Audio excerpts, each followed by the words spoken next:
నిన్నే అంటున్నారు అసలు ఏంటిది ఆ ప్రభాకర్ గురూజీతో నేను మాట్లాడతాను అది ఇది అని చెప్పని మీడియా వాళ్ళకి ఫోన్ చేసి నన్ను లైవ్లోకి తీసుకోండి ఆ ప్రభాకర్కి ఫోన్ కలిపి అని చెప్పని మాట్లాడారు. నేనేమన్నాను అన్న కాంట్రవర్సీకి నేను వెళ్ళట్లేదు, ఓకే మీరు మర్చిపోమన్నారు మర్చిపోతాను, మళ్ళీ మీరు అదే వీడియోలు పెట్టి అదే విషయం మీద కాంట్రవర్సీకి వెళ్తా అంటే నాకు అసలు నిజం చెప్తున్నా వెళ్ళిపోతా అన్న, లేదు నువ్వు నన్ను వదిలేసేయి అని చెప్పని అన్నా. అంటే ఒక కేర్ టేకర్లా పెట్టారు నన్ను విష్ణుని. ఇప్పుడు ఎవరికి అర్థం కాని విషయం ఏంటంటే ఇప్పుడు మరుసటి రోజు మీ అమ్మ నాన్న వచ్చారు మీ దగ్గరికి విజయవాడ వెళ్ళి కూడా మీ అమ్మ నాన్నకి మీరు అక్కడికి వచ్చిన విషయం వాళ్ళకి కూడా కమ్యూనికేషన్ లేదు, చెప్పలేదు వాళ్ళు మీ అమ్మ ఇంకా అన్ని వేలో ఉందనుకుంటున్నారు. హైదరాబాద్ లో ఉన్నాం 2 రోజులు పట్టింది, రేపు వస్తాము రాత్రి వస్తామని చెప్పుకుంటూ వచ్చారు. విజయవాడలోనే ఉన్నామని చెప్పలే మా పేరెంట్స్కి కూడా. నెక్స్ట్ ఇంటర్వ్యూ ఇచ్చాం కదా, అప్పుడు ఇంటర్వ్యూకి పిలిపించారు. మరి ఇదంతా ఎవరు చెప్పారు? ఏదో బిగ్ టీవీ వాళ్ళు బెదిరించారు, బిగ్ టీవీ వాళ్ళు ఏదో మా మీద వ్యతిరేకంగా చేస్తున్నారు. ఇంకా తెలిసిందే కదా ఈ విష్ణు మాటలే ఇన్ఫ్లుయెన్స్ అయిపోయి మాట్లాడుతున్నారు అని చెప్పాను కదా, ఏది చెప్తే అది మాట్లాడుతున్నారు.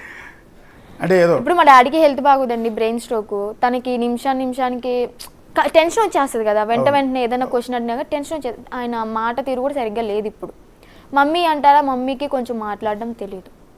సో అలాగా ఇది పాయింట్ ఆఫ్ చేసుకొని విష్ణు అన్నీ తెలుసుకొని వీళ్ళకి ఇలా మాట్లాడండి, ఇలా అయితే ఇలా జరుగుతుంది, మీ పిల్ల మీకు దక్కుతుంది అని చెప్పని వాళ్ళ చేత మాట్లాడించారు. అంతే. ఇష్టం లేదు అంటే ఇప్పుడు నేను ఇంకా వచ్చాను కాబట్టి కరాఖండికి చెప్పేస్తాను, నాకు లేడీ అఘోరికి పెళ్ళయింది. తను నాకు తాళి కట్టింది. ఫస్ట్ తాళి కట్టింది ఎక్కడ అంటే బెజవాడ కనకదుర్గమ్మ తల్లి టెంపుల్ ఉంది కదా, ఆ టెంపుల్ దగ్గర తాళి కట్టింది. బ్రహ్మముహూర్తానికి వెళ్ళి దర్శనం చేసుకున్నాము, అంతా ఓకే బాగానే ఉంది. ఇంటికి వచ్చిన తర్వాత మా అమ్మ నాన్న ముందు కూడా సెకండ్ విష్ణు ముందు కూడా కట్టింది. తాళి అని చెప్పలేదు, ఒక తాయిత్తు అని చెప్పని ఓపెన్ అప్ అయిపోతుంది, నేను నిజం చెప్పేస్తాను, తాయిత్తు అని చెప్పని కట్టింది.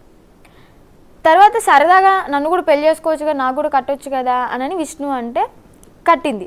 అంటే పసుపు కొమ్మ అయ్యేసేం కట్టలేదు, నార్మల్ తాడి కట్టింది అంతే. దానికి విష్ణు నన్ను కూడా పెళ్లి చేసుకుంది అని చెప్పని అంటున్నాడు. సో అయితే ఇక్కడ మ్యాటర్ ఏంటంటే తను వెళ్ళిపోయింది, తాళి కట్టించుకున్నాము, పెళ్ళి అయిపోయింది, మాకు వెళ్ళిపోయింది. ఒక వారం ఆగి మళ్ళీ వచ్చింది. వస్తే ఏం చేసిందంటే చెన్నై నుంచి నాకు ఒక గోల్డ్ చైన్ కొనుక్కొచ్చింది, చిన్నవి 2 మంగళసూత్రాలు, ఒక గోల్డ్ చైన్ కొనుక్కొచ్చింది. అది మా ఫ్యామిలీ అందరి ముందే చైన్ మెల్ల వేసింది. మా అన్నయ్య, మా నాన్న, మా అమ్మ ముగ్గురు ఉన్నారు, చైన్ మెల్ల వేసింది. ఇష్టం లేకపోతే మరి అప్పుడే ఆపొచ్చు కదా మా పేరెంట్స్కి. చక్కగా కట్టాము, ఆశీర్వాదం తీసుకున్నాము, కోడలి పిల్ల అని పిలుచుకున్నారు. ఇంట్లో అందరం ఒక ఫ్యామిలీలా కలిసిపోయాము. ఆమె వెళ్ళిపోయిన తర్వాత కూడా ఫోన్లు చేసి మా మమ్మీని ఏమని పిలుస్తుంది అంటే తను సుందరి అని పిలుస్తాయి.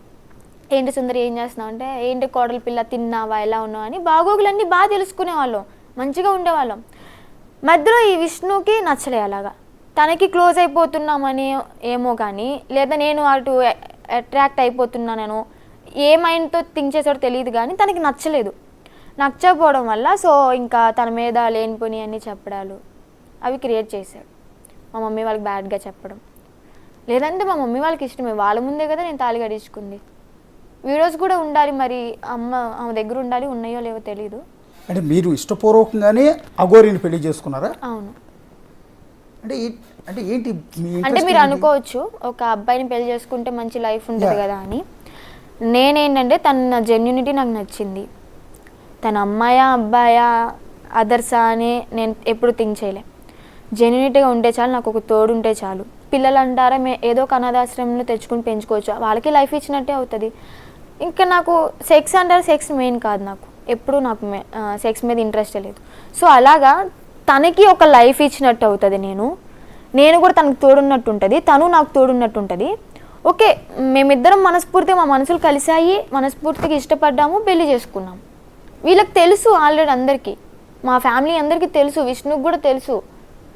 కానీ ఇక్కడ వచ్చింది ఏంటంటే ఒక అబ్బాయితో లేచిపోయినా కానీ మేము అనుకునే వాళ్ళం కాదు, నువ్వు అటు ఇటు కానోడితో ఎలాగ వెళ్తావు అని చెప్పనంటే, మరి ఇంట్లో తాళి కట్టినప్పుడు మీరేం చేశారంటే దానికి ఆన్సర్ లేదు మా వాళ్ళ దగ్గర. అది కరెక్టే కదా, ఆన్సర్ లేదు. సో అలాగ తన్ని ఇష్టపడడం అయ్యింది. తనతో పాటు సహజీవనం చేయడానికి. ఇప్పుడు నేను మేజర్ని, ఎవరినైనా ఇష్టపడవచ్చు, అమ్మాయిని ఇష్టపడవచ్చు, అబ్బాయిని అలాగ ఇష్టపడవచ్చు, పెళ్లి చేసుకోవచ్చు, సహజీవనం చేసే హక్కు నాకుంది, నాకు ఇష్టమైన వాళ్ళతో ఉండడం. అలాగే అందుకే నేను ఇక్కడ మేజర్ అనే పదం వాడాను. దాన్ని పట్టుకొని విష్ణు ఎగతాళి చేస్తూ నువ్వు మేజర్ కదా అని 100 సార్లు నా చెవు దగ్గరే మాట్లాడాడు అనమాట.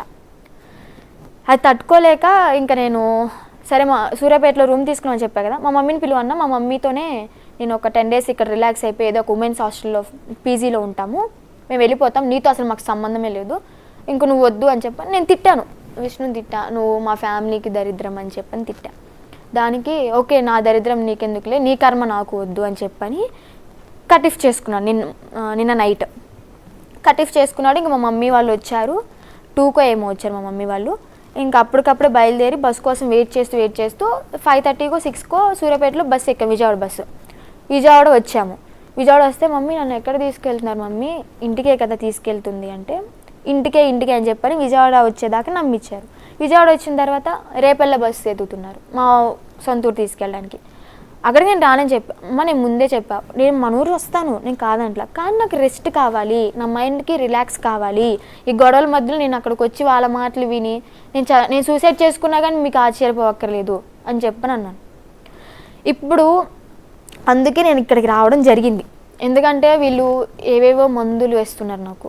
మొన్న విష్ణు గుంటూరు మానస హాస్పిటల్ అని చెప్పి సైకాలజిస్ట్ హాస్పిటల్ దగ్గర తీసుకెళ్ళారు. ఆ డాక్టర్ ఏంటంటే విష్ణు చెప్పిన మాటలు విన్నాడు. విష్ణు కొన్ని అటు ఇటు చెప్తుంటే నేను కరెక్ట్గా చెప్పాను. ఆ మాటలు విని నాకు ట్యాబ్లెట్లు ఇచ్చారు కానీ నాకు ఎలాంటి చెకప్స్ జరగలేదు. ఏ టాబ్లెట్లు ఇచ్చారమ్మా? అవి మా అన్నయ్య వాళ్ళు దాచేసుకున్నారు. ఇప్పుడు ఆ పేపర్ ఉండదు కదా, హాస్పిటల్ ఇచ్చిన పేపరు, అది చూయించి నన్ను పిచ్చిదాన్ని అని చెప్పి మళ్ళీ వెనక్కి తెచ్చుకోవాలని చెప్పి ట్రై చేస్తున్నారు. ఇప్పుడు పిచ్చిదారి చూస్తున్న జనంలో ఏ ఒక్కరు కూడా అనుకోరు. అదే కదా, మెచ్యూర్డ్గా మాట్లాడుతున్నాం, అదే కదా, చక్కగా మాట్లాడుతున్నాం. సో ఇక్కడ ఆ పేపర్ ఒకటి వాళ్ళ చేతిలో ఉంది, ప్లస్ ట్యాబ్లెట్లు. అవి ఎందుకంటే 6 నెలలు నిద్రలోనే ఉంటారంట ఆ ట్యాబ్లెట్స్ వేసుకుంటే, కళ్ళు కూడా సరిగ్గా కనిపించవంట. అలాంటి ట్యాబ్లెట్స్ తీసుకున్నాడు విష్ణు నాకు.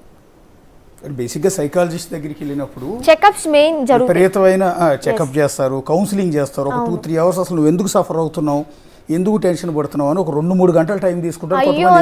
10 minutes కూడా లేం డాక్టర్ దగ్గర. తర్వాత కూడా ఇచ్చే టాబ్లెట్స్ ఏంటంటే యాంగ్జైటీ తగ్గడానికి ఒక టాబ్లెట్ ఇస్తారు, రిలాక్స్ అవ్వడానికి, హ్యాపీగా ఎక్కువ నిద్రపోతే నువ్వు మరుసటి రోజు పిచ్చి ఆలోచనలు అధిక ఆలోచనలు రాకుండా ఉంటాయని నిద్ర పట్టడానికి టాబ్లెట్స్ ఇస్తారు. ఇవి తప్ప వేరే టాబ్లెట్స్ ఎవరు ఐస్ కూడా కనిపించవు అని చెప్పని అన్నారు, కళ్ళు కూడా కొంచెం మసమసగా కనిపిస్తాయి అని చెప్పని అన్నారు. ఓకే, అలాంటి టాబ్లెట్స్ ఇప్పించారు నాకు, నేను వేసుకోలేదు. ఓకే, మొన్న విష్ణు బలవంతం చేస్తే మధ్యాహ్నం టాబ్లెట్ ఒకటి చిన్నది ఉంటే అది ఒకటి వేసుకున్నాను. అది స్లీపింగ్, నిద్రపోవడానికి ఇస్తారు, సహజంగా ఇచ్చేది అది. ఎందుకంటే